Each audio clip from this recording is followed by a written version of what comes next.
Eyes closed and dreams go free. Got an angel next to me. Hold me close so I can breathe. Namaste and Lakesh, my family, and welcome to another episode of A Cosmic Surfer. I am Rion, and I am joined here today with my beloved sister, Lightstar. Hi, everyone. Lightstar, what are we going to talk about today? Well, today we're going to do a few different races. We're going to talk about them, and we're going to share a little bit about our experiences and a little bit about these races so that you guys can get a little bit more clued in and see if this resonates with you and where you're from or what kind of hybrid you might be. So, yes, we're going to start off with our lovely Pleiadians out there. Yes. We love, love, love the Pleiadian energy. And we're going to show what the Pleiadians look like with my artwork on screen here. And this is just one type of Pleiadian and one type of the races. They don't all look like this, but this is just one of the higher angelic type of Pleiadians that I have been in contact with and have seen. And they're very, very beautiful, loving, heart-centered energy.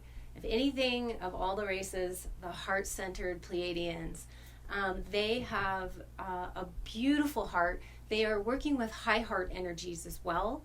So those of you that know, working with that higher heart, and also yet still emotional though. We have some of the races that are working with higher heart that aren't as emotionally based, but the Pleiadians have a very strong emotional structure. So they are in touch with their emotions, much like us. Down here, we get a little too crazy with our emotions, but... Sometimes they get the best of us, but, we're getting better. Yeah. Like, hey, they're like the camp counselor. Today we're going kayaking with the majestic dolphins. You're like, yeah, Palladians. Now, the Palladians, too, for me, their Arcturians, like to say, are kind of like their mommies and daddies. They taught them a lot, the Arcturians. The Palladians are close to us because they just got out of this war-type functionality about 50,000 years ago, I think is when their wars ended. So the one thing you have to understand why your Palladian gets so emotional or why your Palladian tries so hard is because, and also sometimes has a really hard down here in this density. Yes. They just got over this. They just grew through this process we're working on now. So who would make a better, example? Who would make a better, teacher than someone who actually just crossed this barrier, this finish line, 50,000 years ago? Okay, their ships are awesome. Yes, they're a lot more sophisticated than the bell-shaped craft from the 70s. I don't know what that is, but they got a bunch of different mixes down here. I mean, it feels like when I look at those old craft compared to the craft I hang out with on the Pleiades, I'm like, dude, I'm like, why are you guys showing up in like a brass bell? They're like, dude, it's like someone borrowed the car from like a museum. You know what I mean? You know what I mean? It's like, our ships don't look like that. There's some freshness. Okay, come on. If down here in like the Avengers, they can imagine, or like Guardians of the Galaxy, if you can like think they can put CGI on a screen and have a more dope looking ship, let's just say that, give you 50,000 years into the future and think if you can't, create a shape like that. I think a lot of these things are cute. Agreed. I love their outfits, their onesies or their uniforms that serve basic functions of air conditioning, heating. They always kept at a nice, comfortable temperature. I'm not really sure if they're using the restroom in those things. Let's talk about real things like how's that flight suit? I was like, how does that work? Is it like a large diaper? Because you see spacecraft, I'm sure we all use the restrooms, what I'm trying to say. Now, probably not eating so much solid food would probably be a lot easier. They're like, dude, we're not eating, I think that, some of these races too, what I've seen is that they eat so much less. Like, we have this thing down here about like, oh, we gotta just stuff consume, like no. Food, and yet, if we think about it, the dense food, the superfoods that are compacted and dense with like nutrients and bioavailability is what these higher races are, if they're eating at all. Like imagine drinking like a tea that has as much like vitamins as you would eat in like 15 meals. Yeah. And you just go like this, sip. It has everything you need, you know? Yeah, so I think they have a higher vibrational frequency too with the food choices. I do feel that the Pleiadians are the one race that I think, at least the subsect, there's 7 sisters plus out there, so they're all going to look different in different areas of the Pleiades. Yes. So they're not going to always look the same, but I do feel that many of them carry the traits like us. They look the most human. Yeah. Comparatively to some of the other races we're going to talk about. They look the most like us. So, you know, we see that people are walking around here as Pleiadian. If there's a Palladian driving by you, you wouldn't know. you would not know. Yeah, I mean, they might have like more brilliance, you know, in the eyes or something. And, you know, they're probably like, oh, you know, there's probably a couple Instagram models out there like, I'm Palladian, you know, hashtag no filter, you know. But the ones that are, because there's a lot of people that you see that you could tell they're Pleiadian. Yes. They look Pleiadian. They have the energy of the Pleiadian. Yes. And Pleiadians are also extremely good at doing healing work. Yes. Because of their emotional nature, they're very good at tapping in. They're lovers. They're giving. They want to help. They want to help here. They usually are the ones that get too caught up. Well, I should say the intuitive empaths. They get very much trapped in that mode here because it's the density and their emotions are very strong. So they get a little trapped here. And the frustration they get too. Because here's the thing, you guys. If you're coming from 5D and you're Palladian and you're coming from the Pleiades straight up here to be someone's higher self. Okay, let's talk about this. When you basically attach to a vessel, usually when they're, I don't know, I think it's usually about 2 months before they're born. And you actually get this whole, or like month 9 or something. You're like, all right, that's my vessel coming in hot. Here's the issue. Imagine jacking into a video game that is played differently than what you're used to, and a lot of things that are allowed in this video game you're not used to. Like, for example, like if you guys ever played a video game where you can go in the settings and take off the gore. Like no blood, no gore, no bad language. That would be me. You know, none of this weirdness.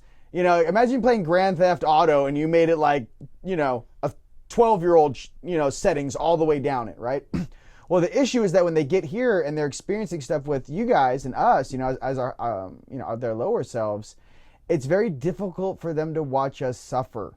It's very difficult for them to watch us go through this stuff. And it's very personal. Like some of your older selves that are like, I don't know, some of my Nordic versions are like, boy, you haven't lived long enough to understand what pain and suffering is, boy. But for the Pleiades, they're like, why do you gotta be so mean? Why are they mean to each other? I don't get it. Yeah, that's a lot. Help me. You know, they're like, why are you eating chickens? Like, they're just like, oh my God. Yeah, and it's funny, but it's not funny because you have to understand, it's almost like a horror. It's like them being forced to watch a horror flick, a horror movie. Like right now, me and my sister, we don't watch horror films. Yeah, why? Because we're powerful manifestors, and if you have me dreaming of zombies, there's gonna be zombies popping up all over Sedona through the Matrix. I can't watch that stuff. I'll be like, zombie. I can't even watch anything, any horror movie. Why? It's something, it makes me scared. It's, I'm a powerful, and she is a powerful transceiver. Whatever comes into my subconscious at night, sometimes I'm like, let's play with that. I always find myself watching educational stuff, channelings, happy stuff, how to make a vegan smoothie. If you do watch those things, I want to give you a tip here because I have watched those things too. And my Stands with Bear likes to watch some little bit more of the rough stuff than I do. No. Believe it or not. But he's pretty good at this. He doesn't even like all that, like really bad stuff. But like Game of Thrones, okay? He's more like Spartacus, like 300. He likes that stuff. He keep it classy. We like the Game of Thrones. It was good, but we like the storyline. But I didn't like all the gore and everything either. But if you are watching a movie that you really just, you know, you don't like all that stuff or something's coming at you, we do a lot of things where we actually outline the TV and we push it back. We just energetically don't let it come in. So you can do that. We kind of like trace the You TV, view it like on a monitor. You're like, that's not coming in. Energetically, you know, push it back because you can do that. You're powerful enough to do that. So I wanted to just give that little tip. That's a great tip. So that's the Pleiadian. The Pleiades, right? Another beautiful thing about the Pleiades is the hybridization program they also have going on. My higher aspect from the Palladian, my female Palladian, she's a rock star. She's famous. No, this is a real story. I'm gonna tell everyone a real story right now. When I first woke up, the twin flame thing in 2009 was like huge. My twin flame. So I woke up on my birthday, my 28th, 2009. That's when I woke up. At March 16th at 2:38 p.m.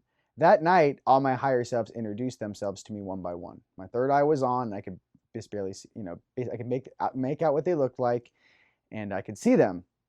And this smoking hot blonde white jumpsuit, 6'1", 6'2", just like, oh my, it looked like Jessica Rabbit, but like a blonde Palladian. So anyways, I'm sitting there in my den, and I'm meeting all my higher selves, and here comes this gorgeous blonde, right? I'm like, are you my twin flame? I was like, I love you. You are so beautiful. And she's like, hee, hee, hee, doing this. I'm like, do a little spin for me. I'm like, oh my God, right? And then later I find out why everyone was laughing so hard. I was literally like hitting on my higher self. I was like, me and you, I love you. You're what I'm looking for. It's like what I'm looking for. It's hilarious. They're like, yeah, you would be attracted to that because that's you in a female form, bro. And I was like, oh. I was a little embarrassed. I'm not going to lie. Imagine like seeing like, are you my twin flame? Are you on here on Earth? And they're like, ha, we don't make them. Like, you guys don't have these models down there, honey. Ha, ha, ha. I'm talking about, and the thing about too, when you guys know, I'd say that as a joke because that was really, really fun. Talk about falling in love with yourself. I fell in love with myself. I was like, this is a real personal thing. I was like, I love you and myself at the same time. So that's self-love. Now, there's a lot of self-love. To the extreme.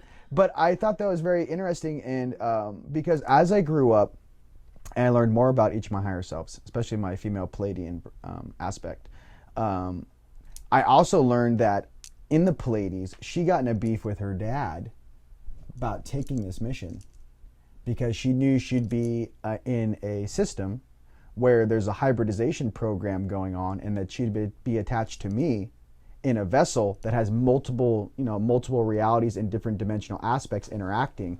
And her dad was like, don't mix with them. You are royalty. You can't go to Earth. It was like a whole she had like a whole I'm going to do it, Dad. You can't tell me what to do. Like I had like a princess run. She was like, it was almost like that movie Spaceballs. Like the princess, I'm not marrying him, Dad. Spaceballs. Spaceballs, old school, it's 80s. That's a great movie. Spaceballs, princess, whatever. But what I'm trying to say for you guys is a lot of you guys, and ladies and gentlemen out there, your higher selves have a lot of those types of stories. Like, hey, we knew this was going to be a challenge. Yeah. Coming to Earth is no joke. Having a vessel in the game is no joke. Being in this density is not easy, okay? So what I'm trying to say is I want to go ahead and give you guys a round of applause and your higher selves a round of applause for taking on this journey and this mission. Yeah, it's huge. It's huge for the whole solar system, this planet, the solar system, the whole galaxy, everyone watching. And sending love and appreciation to my female higher self. Love you. Because she actually did what was right in her heart, and I would not be the same person I am today without her. That's what I wanted to say. That's a beautiful story. I really, because that really emulates the energy of the Pleiadians too. Really sacrificial, like they would sacrifice anything for us. They really would. Yes. Because we are so loved beyond measure in their realm because we are their children. So we are looked at so beautifully in their eyes, and they would do anything for us. And a lot of you guys do have higher selves that are Pleiadians. So this is why we're sharing some of these. If you're watching this video, one of your higher selves is Palladian. Just let you know. Yeah, the Pleiadians have the biggest play on the planet right now. Okay, so hybridized, and there's many different versions of that. We all have Pleiadian sides of ourselves or aspects of ourselves, but we're not. Usually, I don't find in my practice, I don't see when I do sessions with people, nobody's just one thing. Like everybody wants to know what their soul is. Like, what am I? I'm like, you have no idea. I can give you at least 5 that I'm seeing right now. You're not just going to be one thing and that's all you are. So get that out of your head because that's not. We're multi-dimensional, and we look at beings here multi-dimensionally. So really important. I feel like my higher self's dad's gonna watch this broadcast and be like, "Oh, that's your vessel." Yeah. I feel I'm like, "Yeah, pops." She made the right choice and you were wrong. She's a rock star and you look at me and you remember that. And for all you guys out there across Earth who have higher selves that also sacrifice something to be here, remember how loved and appreciated. And remember, you guys are the strongest of the strong. They did not send the C team to Earth. You guys are the alpha, the omegas, the strongest these places have to offer to be here right now in this density. And never forget that. Yes. We love you guys. Thank you guys. Thank you. That was yeah. That you have to remember that you're the strongest of the strong to be here now. Yeah. So. Good job. Yeah. All right. Awesome. Thank you for watching guys. our little lovely episode. And up next is Arcturian. Arcturians. See you then. Peace.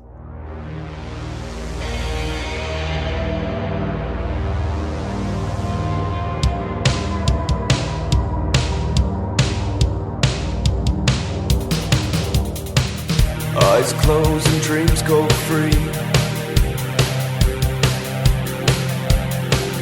Got an angel next to me. Hold me close so I can